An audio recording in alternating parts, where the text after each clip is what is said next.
Hey, what is going on, everybody? This is Aaron Trevino this morning, and we have an awesome guest today. We have Regiis from down in Collin, Texas. He is a general contractor, entrepreneur, real estate investor. So pleased to have him on the show. What's going on, Regis? Hey, I'm doing better than I deserve. How you doing here? I'm doing just fine. I'm real excited for this one because I know that we had this in the works for a few weeks. A lot's been going on, but it's great to see you. Absolutely. I know the scheduling conflicts with still having to I got a day job and then doing all the stuff we're doing on the side. Plus, we just moved my family. We just moved to Killeen a couple of weeks ago. So trying to balance it all, a little over optimistic, but things are settling back down and we're here. All right, well, that's what I like to hear. But so where were you moving from? You're coming from another city, and now you're in Killeen. Yeah, so we bounce around all over the place. Since college, I've moved probably every 2 years. And here recently, we were in Irving in Keller, Texas. My day job is in Irving. I work for a pretty big GC based out of our regional office in Irving. So I guess graduated from Texas State in construction management, hired out right out of college with this company and been there 16 years. I was in the field, so like I said, we're a different project. Waco, Lubbock, we've done projects all over. Um, After 10, 15 years, kids getting older, we want to try to start settling down. So I took a position in the main office as an estimator, and that's what I'm currently doing. And yeah, so as you know, we talked about some of the investments I got going on in Killeen and the things we're doing down south because I'm from the Round Rock area, graduated from Round Rock High School, class of 99. Go Dragons, Texas State '04, Bobcats. So, my shaking and moving has been more south. So there's also some family issues that just getting back closer to my circle. It just benefited me all the way around. So my company, we've worked out a schedule that works to allow me to work from home a couple of days a week because we're also homeschooling. That was another challenge. I think everyone's homeschooling now with the COVID, but we went ahead and took the K-12 online. We're doing that preparatory. So now, we're professors, and I mean, that's a whole difference too. Never thought I'd be teaching. So that's new for us. So yeah, I mean, we're just trying to set up a work-life balance that worked for my family and I, and we decided to make the move to Killeen, and I'll do the commuting back to Dallas. So far, so good. Everything's kind of rocking and rolling and settling in quite nicely. All right, great to hear that. So for you, did you know that Killeen was in the works for, a while, or how did you stumble upon Killeen? Yeah, so my wife is from Collin. She went to school here as a child, and she, the area that she grew up in, the 76541, it's just a neglected zip code. This is one of those zip codes with the low income community.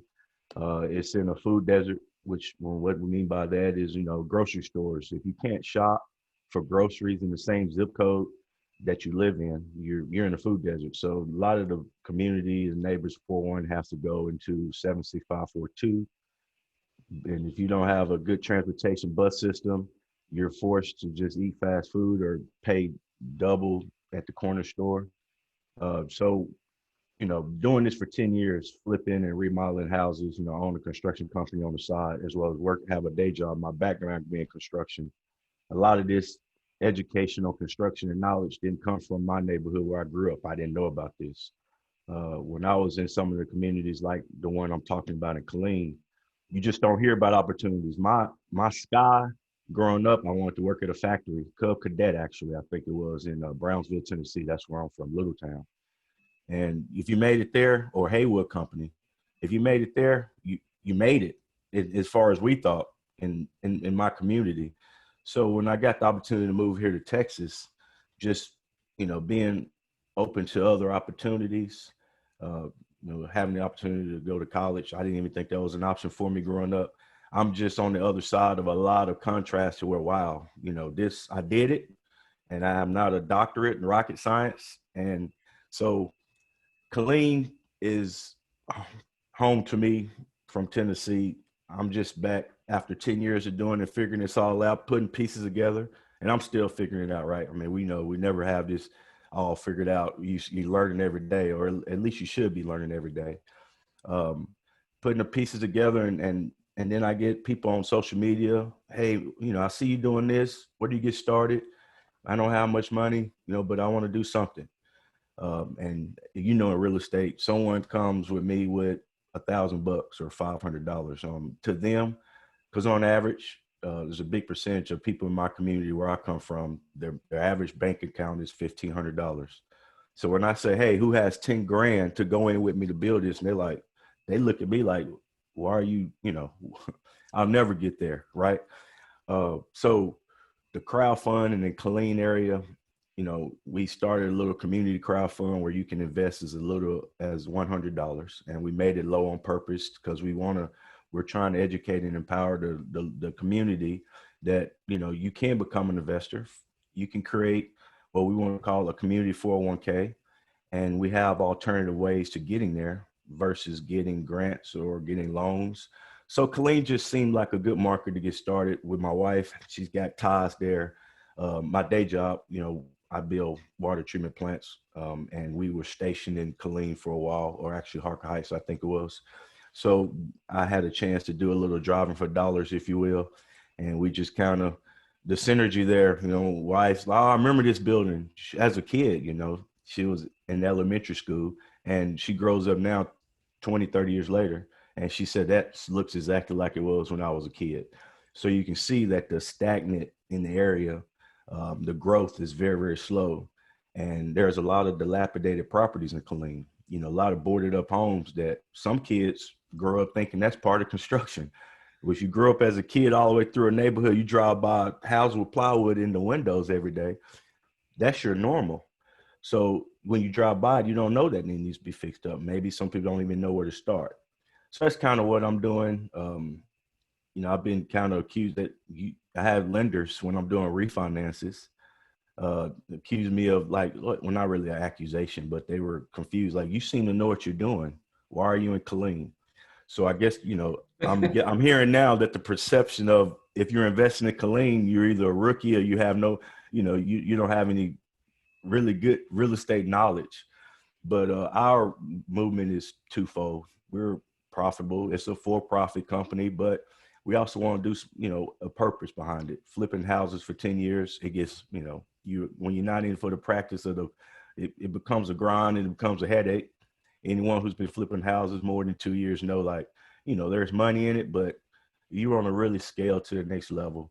You got to add, diversify, do some other things. So we still flip way less than what we used to. So 2018 is when we entered the Collin market with a buy and hold mentality, because of another good positive to Collin is the cash flow opportunity. The property, the income, the cost of living much lower, and the rental market is great there at Collin. So it's just a lot of pieces to the puzzle that it just knocked out a lot of birds in one stone, we felt like. Because a lot of issues, the community in which I grew up in, there's a lot of trust and, like I said, lack of education, and the trust issue. So we're trying to go to the source and to a community we know that could use an uplift or revitalization. And we're starting with the boarded up homes and, going from there, just trying to, build the empowerment in the community that, hey, we all can do this. I'm just a normal guy. I have no secret, no inheritance. I learned this, just kind of out of the mud, as we call it, just the grind, just the hustle. So that's Collin. We start there, but we want to go to any zip code that any investor that's a part of the team, everyone has their Collin, if you will. Hey, I know we have a couple of investors on the team that's from Baytown. Some is from Detroit, Michigan. So those are all, great areas to get this, kind of word out there that let's practice the group economics, and we can turn around our community without begging, borrowing, or stealing, or looting, for that matter. Yep, that's right. Absolutely. You touched on something pretty interesting earlier. You mentioned crowdfunding. For those of us who don't know, could you kind of break down crowdfunding and how you use it, and what it means in a real estate context? Absolutely. So crowdfunding is just simply what it says, crowd, a fund, big crowd. it can be from 2 people to, as many as it need to be to raise the funds. There's many different crowd funds. If you heard of GoFundMe, the Kickstarter, these are more like the donation type crowd funds. Like, you know, we just had a death in the family, didn't have any insurance. We need burial funds. Please donate to the family. You get that a lot, right? That's GoFundMe. That's donation. That's giving a gift, giving a blessing to someone with no expectations of any return, just for the goodness of your heart, right? The crowdfunding that we've created it's called equity crowdfunding. It's actually backed by securities. In fact, it's regulated by the Securities Exchange Commission, SEC, also known as the Feds, from where I come from. So the idea there is, and it was in 2012, I guess, a little history about crowdfunding. This is during President Obama's presidency. He passed the Jumpstart Act. Before this, you had to really come to the table with some, big money. If you wanted to get inside real estate and invest. After this act passed, it allowed people like me I'm not a millionaire, I'm not rich, but we got big ideas, right? And we know what kind of money it takes to get to those ideas. So if, me and you, hey, Aaron, you got, $2,000. Yeah, we need to raise 100,000. I got a couple buddies. So this is one way to come together. That's also, it kind of helps alleviate the trust issue because it's backed by the government. Obviously, there's no fail proof when you're investing in any market, even if your money at the bank, Wells Fargo, they've been tapped on the hand for some issues too. So, you just got to kind of do your due diligence. You hear that word a lot. That just means a lot of research. So the crowdfund in Collin, we have a goal of raising $1 million with a minimum of 107. And that allows us just to do what I mentioned before, just go through and find those boarded up homes. I love houses with the brown windows. If you see a house with a brown window, we want it, right? I'll call you. Yeah, exactly. Anyone, you see a brown window, get the address, please send it to me. And, we want to turn it around and turn it into, a beautiful part of the community. That's just twofold for me. That's what gets me up in the morning, the passionate part of taking something that was once, a negative or just an eyesore in the community and just turning around and being proud and making money in this process. So, when you're doing good while making money, that's the best formula, I think. Yeah. So the crowdfund is basically it's like I said, educating, and then not only just educating, because that's a lot of we do. We have a lot of education pieces to get the word out, to tell what's going on, get people motivated. But then, okay, then what? A lot of guys, they don't know what to do. So crowdfunding, taking my 15 years of construction, 10 years of flipping business, now I can take someone's funding who don't have the experience, but want to do something and start somewhere. And we can start raising the funds now and just continue to do what we're doing in Collin, which is treating us pretty good so far, and just expand. Absolutely. Well, why do you think most people don't know about this, about crowdfunding, about how you can get started from only having a little bit in your pocket? Well, a lot of it is, I'd say, fairly new. 2012 was one of the past, but with laws, it takes a little bit to trickle down. I think it really got pushed in 16 is when the equity piece to the crowdfund was passing around 2015 or 16, I think. So that's only 4 years ago. So then that knowledge is only accessible to the people in the financial market that's doing it. And like I said, when you reach communities like where we're marketing to, financial education, it's just not taught. You don't really see it indoors in banners unless you're physically going to look for it. You just don't hear about it. So it takes, people like us in the communities like that to get the word out, have education pieces, seminars, social media campaigns, just to, try to promote this. And so there's very few of us on this side, the real estate side, promoting from ownership. It's more, a lot of times, consumerism, supporting, businesses, local businesses, but to invest in them, it's just a different conversation. So I think it's just going to take more time, more podcasts like this, allowing, the opportunity and the platform for guys like me to get this out to the public and just, tell them, this is not hard. It's a grind, but it's really a lot of emotion is what blocks a lot of people from getting into this business.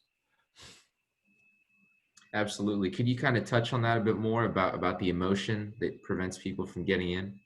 Oh yeah. So fear, you know, people may not realize it, but that when you hear them say, I got a gut feeling or something's telling me this, or I have a, there's vibes. And I mean, you sometimes you got to listen to them in a lot of cases, but then a lot of times that same feeling or that vibe can resist you from, taking that leap.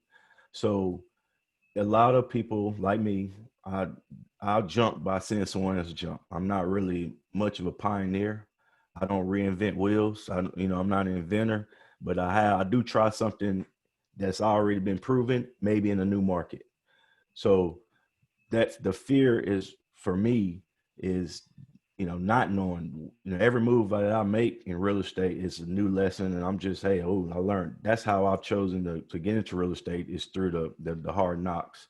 I haven't taken many real estate courses. I've just taken action, and when I tell people to, and that's all you got to do, they look at it as such like a cliche statement, but fear, I mean, emotion is it's very strong, and it can make or break someone. So when you feel that you just gotta, I mean, it's tough. You gotta, if you trust yourself, and that's, everyone is different. The decisions you made in life and what they've done for you up to now. So you got to decide, if your decision making skills have served you well up until today, and if it hasn't, you may want to look at getting a mentor to kind of talk you through it. I do speak on coaching and mentor, and I know back in the day, I thought that was just a sales pitch for guys just to make money that could talk good, like just taking. But coaching and mentoring is very important. That's what now I've had a lot of coaching and mentoring has got me to this point. So if the emotion, that would be what I would advise a lot of anyone who want to start anything new, real estate, business, if you just like, I'm scared because I'm not sure what to do next. I mean, find someone that's in the industry. I mean, you started a podcast like this. I've read through. I mean, I've listened to a couple of them. Every story is similar. Hustlers. You either in a survival status, or you come from a past that just you don't want to go back. Whatever it is that pushes you, you gotta use that to propel forward and push on the other side of the emotion. Yeah, absolutely. There's a lot to be said for having a mentor. It even kind of reminds you of Plato, Socrates. A lot of times there's just, there's the understudy, there's the one that's learning from, the one with experience. There's a lot to be said for that. Absolutely. Yeah. So could you kind of, I guess, shifting gears a little bit, could you kind of, I know you mentioned how you came in from Tennessee, you came to Texas State.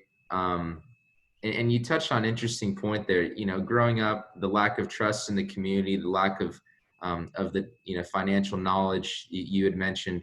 What was it about coming down here to Texas that kind of made you see something and think a bit different? Yeah. So, when I moved to Texas, just going back. So my mom was murdered when I was 9 by her husband. So that's my trauma. And before, I came to Texas, I moved with my grandmother.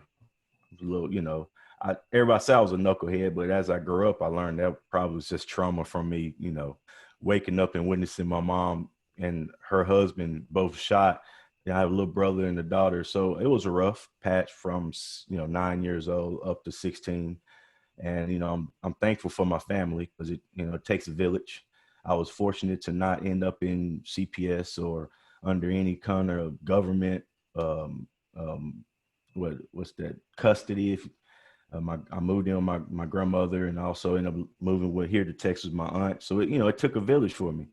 Um, so when I get to Texas, the, um, you said I came to Texas State. Um, um, I just lost my point on what was the question again? Yeah, no, I was just, we had kind of talked about how in Tennessee, the lack of trust, the lack of financial knowledge, and then you come to Texas, and it almost seems like there's kind of some shift in your mindset that happened. What happened? Yeah, sorry. Thank you for bringing me back. So when I was living in Tennessee, like I said, the education just wasn't there. So you don't know what you don't know. I mean, this everything that we're talking about on this podcast was not even in the mindset for me at all. Moving to Texas, moving in with my aunt, I had my brother. It's just a different part of the world, a different part of the, just a different whole. It's a culture shock almost for me, and in a good way. It's like, man, this exists. Oh, I can do this. What? So it just having that opportunity, just having someone tell me and educate me like this is possible. My aunt was a big contributor to that. She was looking, I think she had just entered Texas State or interested in going to school, and she, sitting down with her motivating me, letting me know that that's actually an option, that I can do it. That right there shifted it. So I don't have to work at a factory and call that good for the rest of my life. There's opportunity on the other side of the Cub Cadet factory. Let's see what that looks like. So I applied for 2 colleges, Prairie View A&M, in Houston area, and Texas State. It was Southwest Texas State at the time, and I got approved to both. And I went to both schools. College day, I ended up choosing Texas State. And yeah, I mean, education. I tell a lot of people college is not needed, but you got to have some type of structure, education wise, some other training that will get you into a door if you choose not to go to college. For me, college opened the door for me. And once I got my foot in the door, it was the grind that kept me in the door. So when people ask, how much of it was college that where you are now from the real estate side, 0% of the college, I would say, probably led to it's just the grind and the training.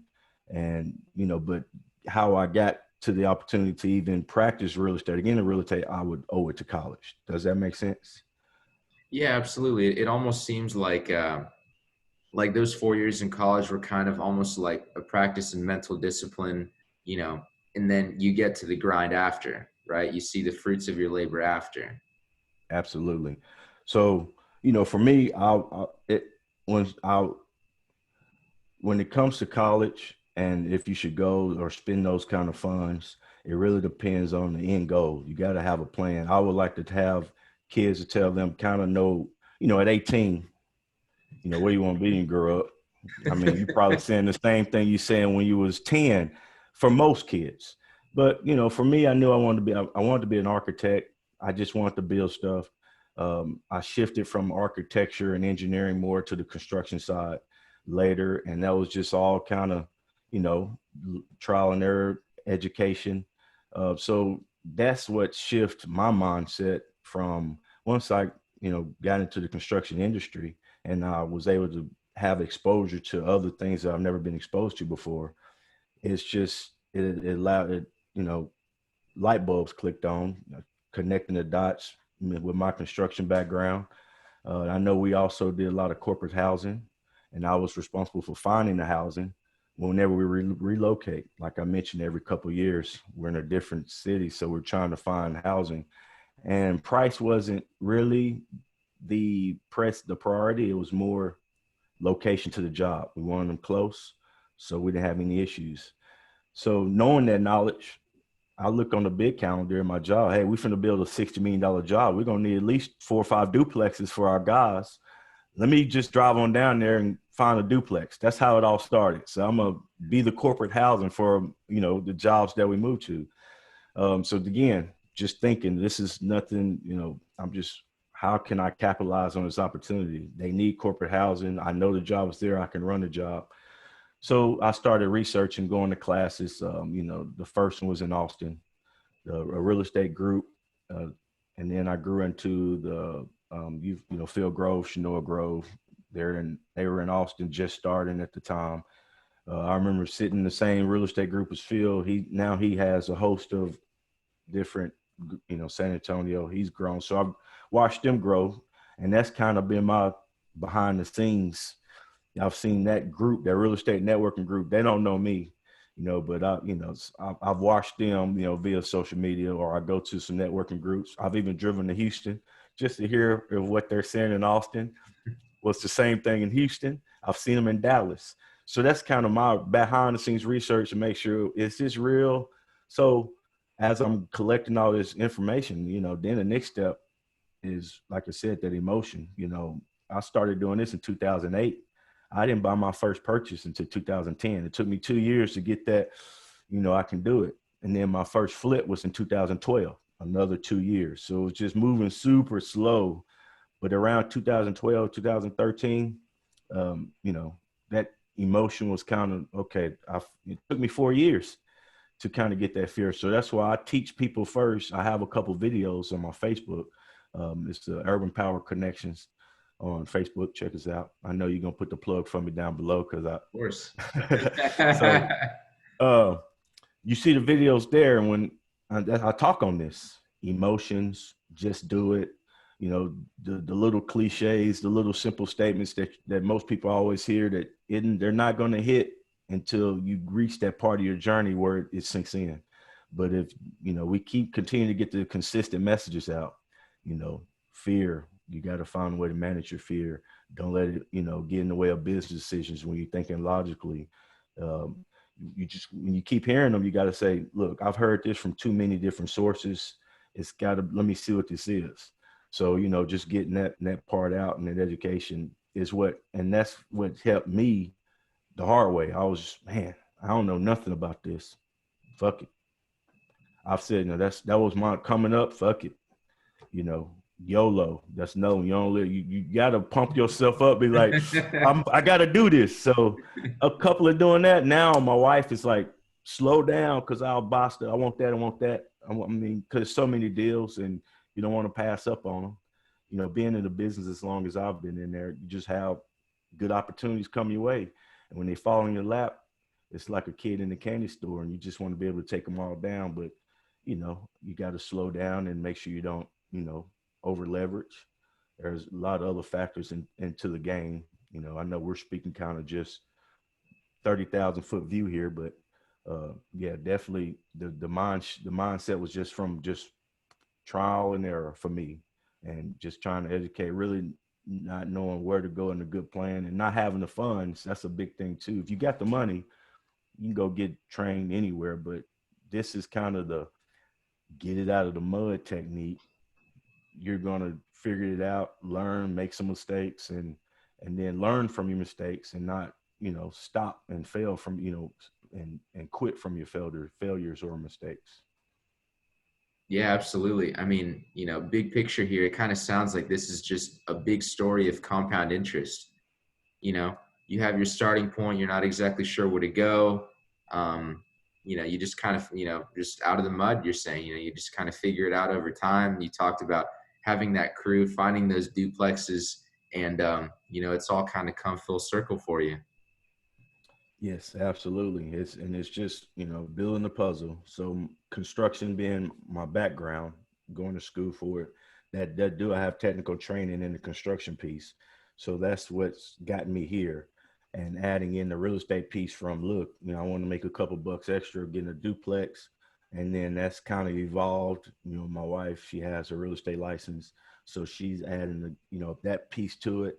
So, it was just kind of simple from that aspect, because the construction piece and flipping, that can be the make or break. The lack of construction knowledge, general contractors, that there's a lot of them.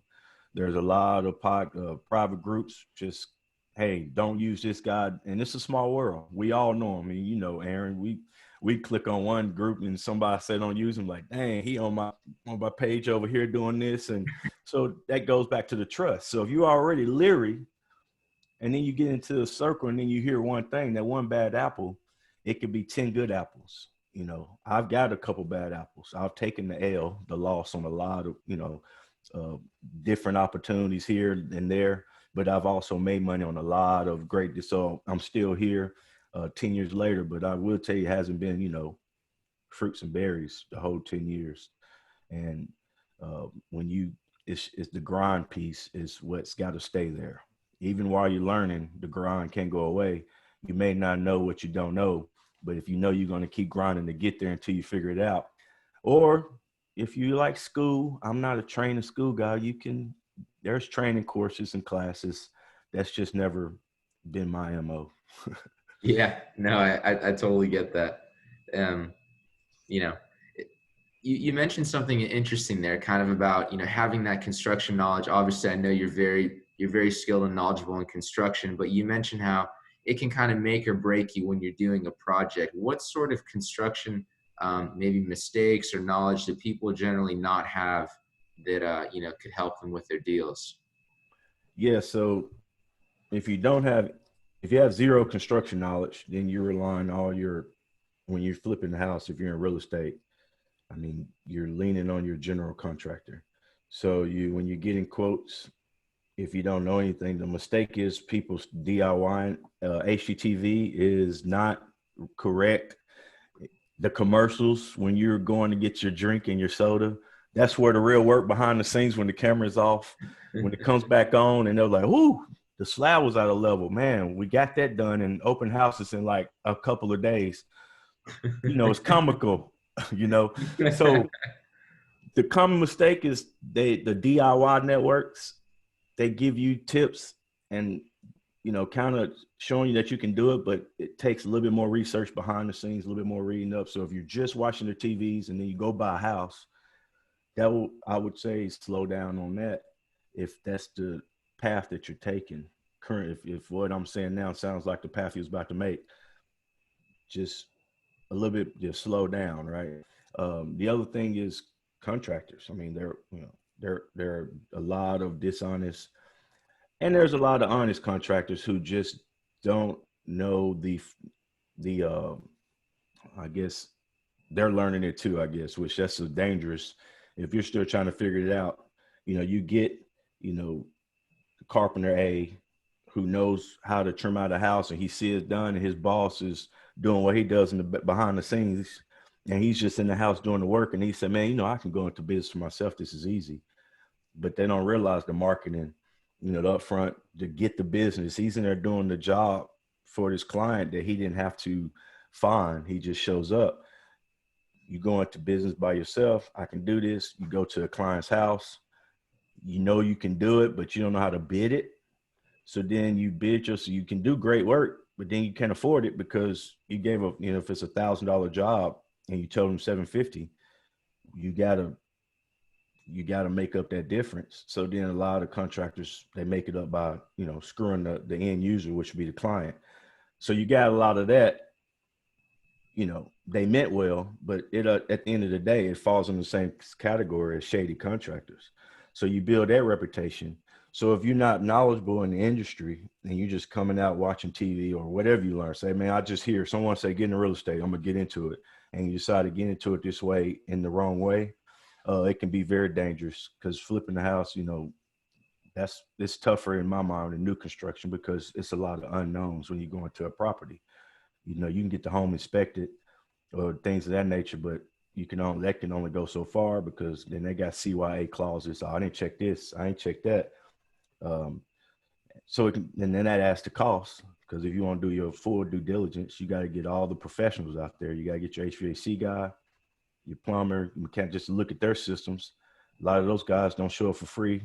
So you're paying all these little fees for a house that, you may not even purchase. So it takes a lot of money up front, and that lack of knowledge. When someone get into real estate, they're up at 2:30 in the morning, use the restroom. They hear a commercial that says, "Make money using other people's money." I'm listening. It's a lot of stuff out there that you have to connect to full dots, because it's true. You can use money. You can definitely make money using other people's money. But what they're saying, you got to start with a little bit of money first.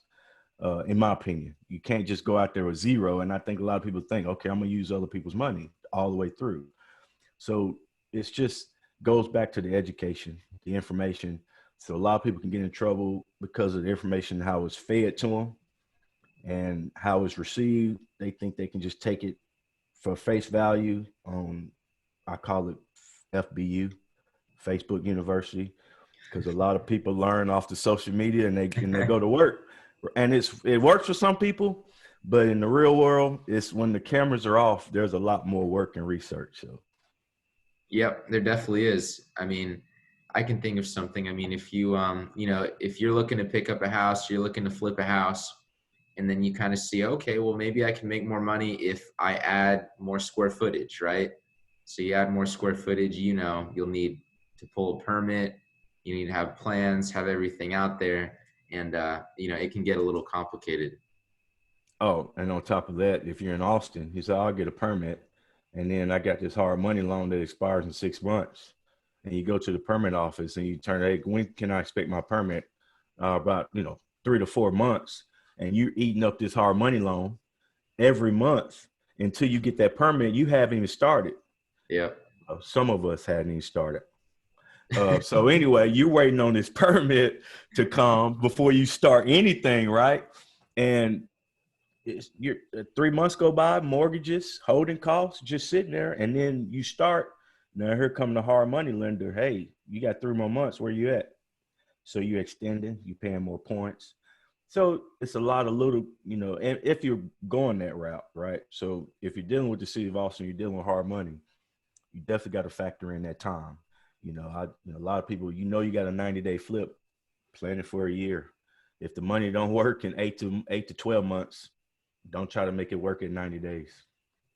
Yeah, that's crucial. A lot of it is, like anything, I guess working in anything really would just be the timing. Could you kind of run through, if you don't mind, maybe the timing of, a new construction and a fix and flip project, just how much time it takes, the different phases, and how you go about it? Absolutely. So depending on where you're building, like we just spoke on Austin, I mean, Collin, and the permit processes are extremely different for both. So I'm going to start from after you have the permit, because that timeline can take, from 7 days to 6 months, especially new construction. And for a flip, I guess it's two different, because with a flip, if you're still building within the parameters of the building, you got different permits that you can go off of, and it all depends on what you're doing. If you're cutting sheetrock, moving plumbing, obviously that impacts kind of the timeline. But just sticking with new construction, you gotta, if it's already a buildable lot and you can just start forming a slab, a single story, 3-2. You got to pour the slab. It's all about your work power, your workforce. A lot of variables, I guess what I'm saying. But, you can do a new build with, 4 or 5 guys, under 90 days if everything is rocking and rolling. And you got the permits and you got the inspections that they're not slowing things up, because there's different phases of construction where you get your inspections, right? You got the frame inspection. So where they come out, dig, put the frame up, the rebar, you got to check foundation. So that's a slowdown. So when you're building your schedule, you got to factor in the inspector's time too. Like you can't just, okay, we're done, and call them, expect them to be there. Also, if you're done on a Friday and then you call in for inspection, if they don't receive it until Monday, they probably won't get there till Tuesday or Wednesday. You see, you lost almost 5 days of your schedule. You can't go to the next step. So after you get the framing, the foundation inspection, you're past the pour, and then you got the downtime with concrete to cure before you really can go in and start building on it. You got to check your local laws. So it's really, you got to know where you're building, this the local rules, and where you're building, and because it changes. I'm in Collin, and some of the stuff they don't require drywall screw inspection. You put your drywall up, and before you can tape and float, City of Austin, and it may have changed, it's been a few years since I've done work there, they want to see your screw pattern, 7 inches on center, whatever it is. Collin, once you get the insulation and the rough end, they're just call me back when you're ready for your tenants to move in. So it's just a few, you got to know those little different, the nuances and the niches in the states. But, a new construction for a house, depending on how big it is, 3 to 6 months with a decent sized crew. If you're just doing this just with a small crew. If you're doing it for a living, of course, we can spit those up a little quicker, but then you got the people to do it. So I think a safe, 6 months for someone who's just kind of starting out, want to do a new build. Okay, fair enough. It kind of sounds like similar timeline with, I guess, with a flip, but obviously you're not pouring foundation, you're not doing those other little intricacies, I guess. Yeah, and really a flip could take longer because you're kind of doing a little surgical demo in a lot of places. If you're trying to knock a wall down and do some structural stuff, then you're waiting on special beams. So you have a structural engineer come out, look at it, say, hey, if you try and knock this wall down, you're gonna have to support it in either corner. So that in itself, the engineering of it takes time. And then once you get the report, you have to order whatever structural members that they said is required. That takes time. So in a lot of essence, you can be flipping the house that's already built and still take longer than a new construction project. So again, it's just many variables to really get down on a true timeline. So I really, when I tell people, when they say how long it take to build my house, 10 years. I don't know. I like that answer. But so what are you I know you kind of mentioned a little bit about kind of revitalizing the community, the crowdfunding a bit. What do you have going on right now, and what are you looking to do in the future? Yeah, so we're wrapping up our second sixplex in Collin. They're all 1 bedroom, 1 bath, 600 square feet. We have 4 Airbnbs, short-term rentals, and they're doing extremely well in that unit. We have 2 in our first, so we have a total of 6 Airbnbs in Collin right now, and we have plans for number 7 in Temple. We got number 8 in Bastrop. The 9th one is going to be in Hutto, and a 10th one is going to be in Leander, and that's actually looping us back to the crowdfund. The name of the crowdfund is the Adams and Vista Airbnb Initiative. So that's kind of what 2020's been. When we're starting this, the company that, not really a company, but the organization that I helped co-found, Urban Power Connections, to help push the education piece that we're trying to do. We thought the Airbnb would be the best model to get the cash flow, where we're trying to find out where you can buy property, but then get the cash flow up versus your long-term rentals. So we tried one of the units in the sixplex where we're getting $500 a month, and it's been on average, ranging right now from $950 to about $1,300 a month, same unit with the Airbnb model. So we're like, man, this is great. You're doubling the revenue per unit with the short-term rental model. And now with COVID, we're seeing the numbers even increase because a lot of people are not wanting to go stay at the Holiday Inn with 120 other guests in the hallways. So they want the places to themselves. And at our prices in Collin, we're ranging between $55 and $70 a night, same as a Hilton, but it's all place to yourself, pots, pans, kitchen. So it's a very successful model in Collin. A lot of traveling spouses for the military is what we're seeing, traveling, and we have electricians who's coming in to work on base. So the Airbnb model in Collin is really recession proof is what we found, because even during COVID, we were climbing, our numbers were climbing. So we're seeing that being successful there. So what we're going to do now, we've just recently purchased in half a block, about 2 miles away from the sixplex that we're finishing now. It has a duplex, 2 houses, and 3 vacant lots. So right now we're gearing up for new construction. We put a couple of veteran homes. We want to build for veterans. So we got a little veteran program. My uncle, who was one of my first investors when I started, he's 28 years Marines. That's another piece to the Collin puzzle. So it just continued to make sense why Fort Hood it just made too much. So we started there. And he's real, big on the veteran programs and veteran support. So we want to factor that in. I'm finding a lot of veterans that have, when you hear the VA, people say VA, we just had one veteran who didn't even know that was an option. So that's another piece that we're learning. So we're doing a little pilot program now. We have a veteran, he just got approved for a VA up to $230,000. So we're going to shop plan is to help him get his first investment property, get a duplex or a fourplex, uh, Airbnb them all out. He can choose to live in one side. He has family from the Coppers Cove area. And again, just staying around that base to introduce the Airbnb concept to allow us to be able to manage it under our Airbnb management portfolio. So we're kind of going to expand the Airbnb. So we got plans to have 10 in this year, and we just want to double that next year and just continue to buy land. Generational wealth, group economics, that's what I'm promoting right now. I think that's kind of going to be my mission for the next, 5 years at least. My goal is to continue to buy it. I want to have what they call mailbox money in the next 5 to 10 years, where I'm just sitting back, just checking mailboxes, waiting on checks. No more, 9 to 5s. I got to watch where I post this. My day job is watching. I'm going to be there forever. I love my day job. But no, all seriously though, we definitely, you just want the financial freedom.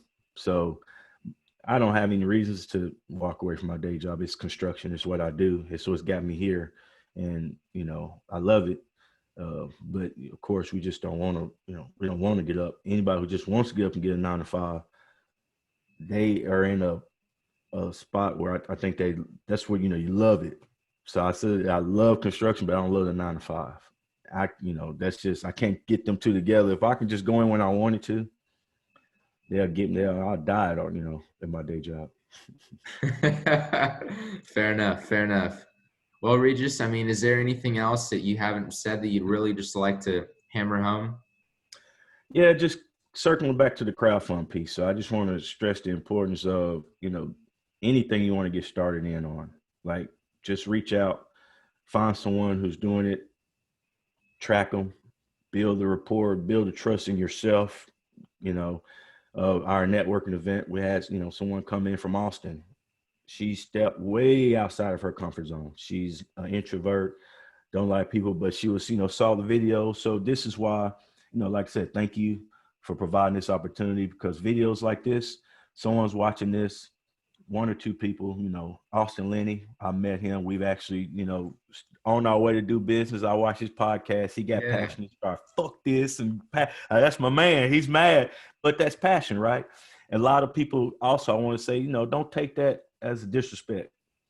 Some people are passionate in this industry. We as entrepreneurs, when we speak from grind, because a lot of us come from nowhere, comes from nothing. And then people see us, they say we're doing it, but they don't understand that, we're just on a chapter in our book that may be a few pages ahead of you. Then we're not the end of our book.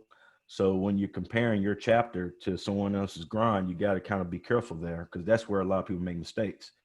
They look online and they see someone do this, but they didn't skip the chapters that they didn't post on Facebook or Instagram or Twitter. Yeah. They only post in chapter 10. Well, where's 1 through 9?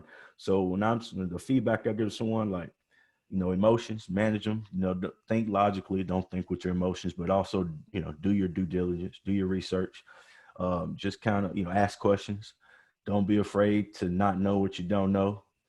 I still don't know. I'm mentoring people and I don't have it figured out yet. So, but the pieces that I'm mentoring them on, I figured I can get them to at least my level while I continue to get to the next level. So, and like I said, anybody want to learn about crowdfunding, I'm happy to share what I've learned over the experience. It was pain in the ass.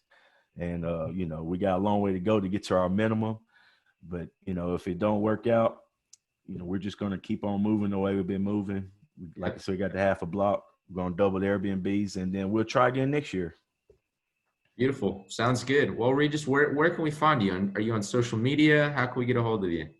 Absolutely. So you can find me just personal Facebook, Regiis Jones, Regiis. Urban Power Connections. We're on Facebook and Instagram, and also TR3 Construction. Look us up on Facebook. I don't post as much on there because that's part of the structure, but definitely contact information. Got questions, there's a lot of places you can reach out and get a hold of me, and I'm definitely available to answer any questions that I can answer. Absolutely. Be happy to put that in the description. Regis, you've been a terrific guest. I really so many nuggets of wisdom in there. And, I'm glad we can make this happen, man. Man, I appreciate you reaching out, man. My first podcast, man. I hope I did good. Like I said, Austin made me feel better about this podcast because he was just F-bombing. Like I said, man, I was going to ask you, is this live or is this going to be edited? But then when I watched Austin, so I was like, shit. Yeah, he Austin let it rip. He let it out, but hey, he was speaking from the heart, and that's the I love important it. part. So when you can, as long as I tell people, just hear past the curse words. It's not disrespect. It's our passion. So don't take it the wrong way. That's right. Yeah, well, it was great, Regiis. Thanks again for coming on, and we'll talk to you real soon. All right, take care. Thanks a lot.